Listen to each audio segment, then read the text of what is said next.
Escenas de la guerra en la Franja de Gaza, en este caso en la segunda ciudad en términos de cantidad de habitantes, Khan Yunis. Oh.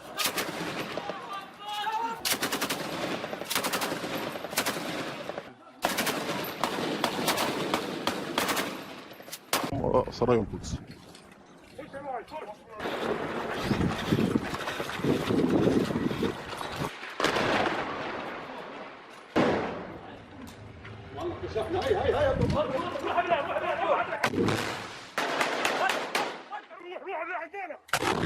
الله أكبر.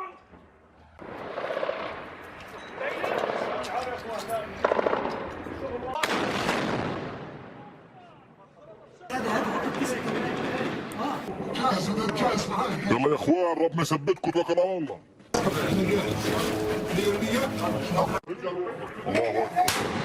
الله اكبر الله اكبر الله اكبر. Una de las cosas que ha generado mucha indignación en las últimas horas es el anuncio de Hamas que está dispuesto a matar a los rehenes antes que liberarlos si no hay algún tipo de acuerdo para un cese al fuego. Más detalles de lo que está ocurriendo en la guerra. Continúan los feroces combates en la Franja de Gaza entre Israel y Hamas. El primer ministro israelí Benjamín Netanyahu pidió el domingo a los combatientes del movimiento islamista que depongan las armas. Les digo a los terroristas de Hamas, se acabó, no mueran por Sinwar, ríndanse ahora. Las autoridades israelíes reiteraron que van a intensificar los combates, pese a que el balance de muertos sigue aumentando. Un portavoz del gobierno de Israel afirmó que la guerra continuará el tiempo que haga falta para asegurar que Hamas no pueda hacer daño nunca más. Israel estimó el fin de semana que 137 rehenes continúan en Gaza. Hamas aseguró el domingo que ninguno de ellos saldrá vivo sin un intercambio y una negociación y sin cumplir las exigencias del movimiento islamista que gobierna este territorio palestino. Qatar, principal mediador entre ambas partes, aseguró que continúan los esfuerzos por un nuevo alto al fuego y más liberaciones de rehenes. De ahí a lo que representa una de las situaciones más polémicas que se han generado en términos de imágenes en estas últimas jornadas, porque se vieron a detenidos, algunos de ellos, según Israel, confirmados como integrantes del grupo terrorista Hamas, en ropa interior. ¿Por qué? ¿Qué pasó? ¿Cuál es la explicación? Aquí están las explicaciones y los detalles. El ejército de Israel distribuye esta imagen de unos milicianos de Hamas. En esta otra, grabada por Hamas, una patrulla israelí se convierte en objetivo. Cada bando se esfuerza por demostrar que vigila de cerca al contrario y que son ellos quienes llevan las riendas de la guerra. Esta imagen es de hoy en Rafah, el extremo meridional de la franja. Buscan muertos entre los escombros y los lloran en la morgue, exactamente igual que ocurre en el norte. En Jabalia, el ejército lanza bombas de humo en las tiendas de los desplazados para obligarles a marcharse. Nos dijeron que la carretera era segura, pero nos han bombardeado durante todo el camino, dice esta mujer. Los soldados israelíes la presionaron para que se marchara hacia el sur sin su marido y sin su hijo de 10 años. Ambos habrían sido detenidos y quizá estén en estas imágenes que han dado la vuelta al mundo y que ahora Israel justifica. Les hacemos desnudarse para descartar que lleven explosivos encima. Nos ha ocurrido alguna vez. Después de comprobarlo, les devolvemos su ropa, dice el portavoz del ejército, que asegura que en estas detenciones han encontrado decenas de terroristas. Seguirán buscando por toda la franja hasta dar con Yahya Sinwar, ideólogo del ataque del 7 de octubre. Un ejemplo de ver las cosas de distintos ángulos.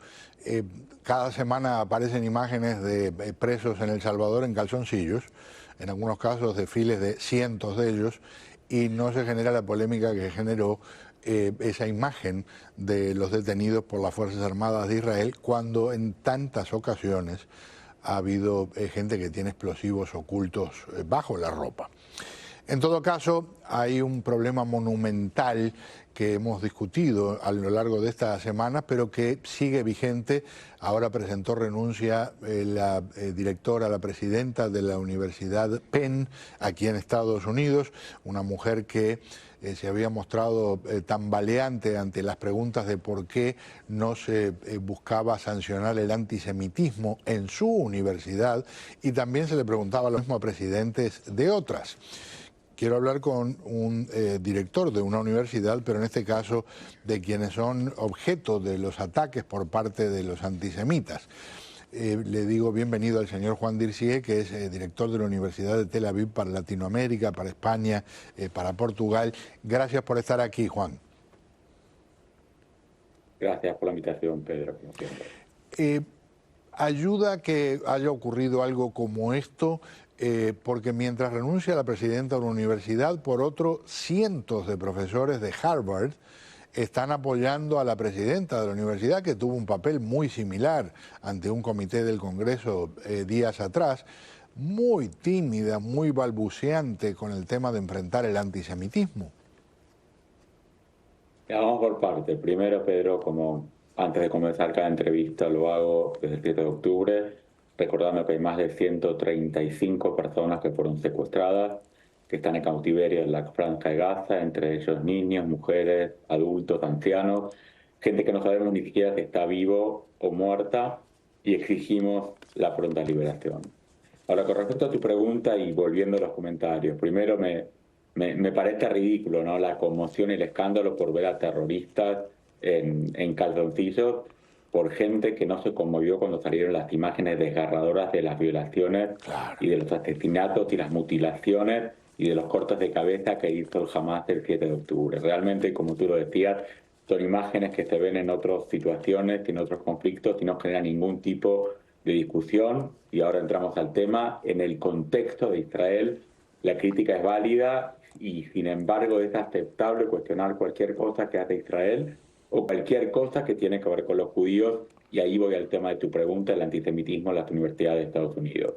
Fue vergonzoso realmente escuchar la semana pasada en el testimonio en el Congreso americano las respuestas de las presidentas de MIT, de Harvard y de UPenn.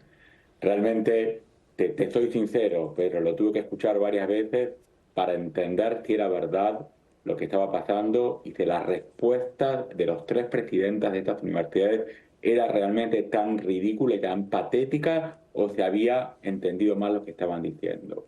Y una vez que entendí y que acepté que lamentablemente es la realidad, entra una conmoción terrible, ¿no? Pensar que en las universidades más destacadas de este país, las de mejor renombre, no sea condenable el llamado al genocidio de los judíos y que esté supeditado al contexto donde se da, creo que habla de un nivel de antisemitismo feroz y brutal al que creo que no éramos conscientes que existía hasta estas declaraciones públicas.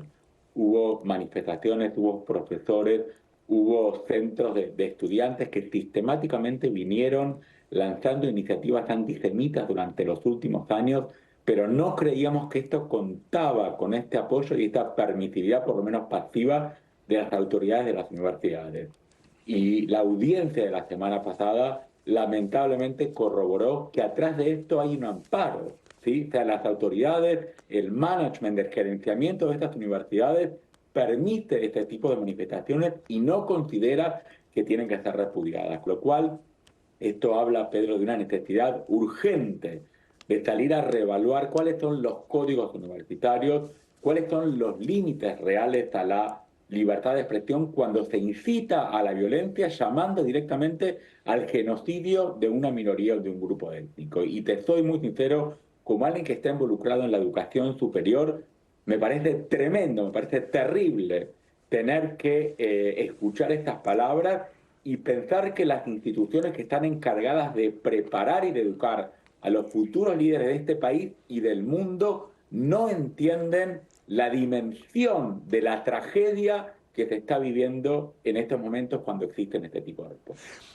Te pido, como precisamente integrante de un organismo de enseñanza superior, ¿qué le dices a quienes nos están viendo cuando plantean, bueno, pero hay que respetar también la libertad de expresión? Bueno, libertad de expresión no es como el caso famoso gritar fuego, fuego en un cine y que sea mentira, que se sepa que es mentira y que la gente salga corriendo y se atropelle y se terminen matando. En todo caso, mis disculpas, ¿qué es lo que dices tú a quien plantea lo del caso de la libertad de expresión cuando se habla de criticar, por ejemplo, a los judíos? Yo creo que la libertad de expresión, como varias de las libertades, o como todas las libertades que uno tiene en las sociedades democráticas y libres como Estados Unidos, como Europa, como algunos países de América Latina, como Israel, como Australia, como Canadá, la libertad de expresión tiene un contexto y tiene ciertas limitaciones y regulaciones. O sea, cuando tú incitas al odio y a la violencia contra un grupo, contra una persona, hay un límite, hay una línea roja, y cuando cruzas esa línea roja ya se convierte en una incitación a la violencia. Y dentro de la audiencia de la semana pasada, muy interesantemente, una de las presidentas dice hay que esperar el hecho y la consecuencia para ver si esa incitación al genocidio de los judíos es o no aceptada o está en contra de los códigos de la universidad. Algo ridículo, Pedro. Pensar que tienes que esperar entonces que maten a alguien para decir si es válido o no lo que la persona dijo. Creo que, y te lo repito, para mí fue espeluznante escuchar esos testimonios y ver que fue real y que estas tres presidentas estaban diciendo lo que estaban diciendo, algo inesperado y que realmente nos llama una luz roja de alerta muy fuerte de qué es lo que está pasando en los campus y de las universidades en Estados Unidos y destapa una situación que comprueba claramente la inversión de millones de dólares de regímenes totalitarios de otras partes del mundo que invierten en generar liderazgo en estas universidades, que invierten en hacer ingresar alumnos financiados por estos regímenes totalitarios para promover una terrible agenda que va en contra de los valores mismos de la sociedad norteamericana, que son justamente la diversidad, el pluralismo, la aceptación y la convivencia entre grupos minoritarios. Y aparte de alguien que está en la universidad, Pedro, me asusta porque soy padre de 2 hijas que están en la universidad y de un hijo que va a entrar el año que viene a una universidad en Estados Unidos. Y por primera vez nos toca preguntarnos si realmente las universidades en Estados Unidos son espacios seguros para nuestros hijos que son judíos. Y si realmente las universidades le garantizan la seguridad física a nuestros hijos cuando estudian en este país o no. Un tema que no existía. Claro. Antes del 7 de octubre, cuando uno pensaba en una universidad, pensaba académicamente, socialmente, la ubicación, el costo, pero no existía esa duda si era seguro o no para un muchacho judío estudiar en esa universidad específica. Hoy, esta es una pregunta que está en la lista y que tenemos que chequear antes de tomar la decisión de dónde vamos a enviar a nuestros hijos a estudiar. Señor, gracias por acompañarme. Gracias a ustedes, como siempre, por la invitación. Juan Dircía con nosotros, director de la Universidad de Tel Aviv para América Latina, España y Portugal. Paréntesis, al volver, Argentina tiene nuevo presidente y un problema muy viejo, un problema que ya ha derrocado a muchos presidentes. ¿Cómo le irá a este?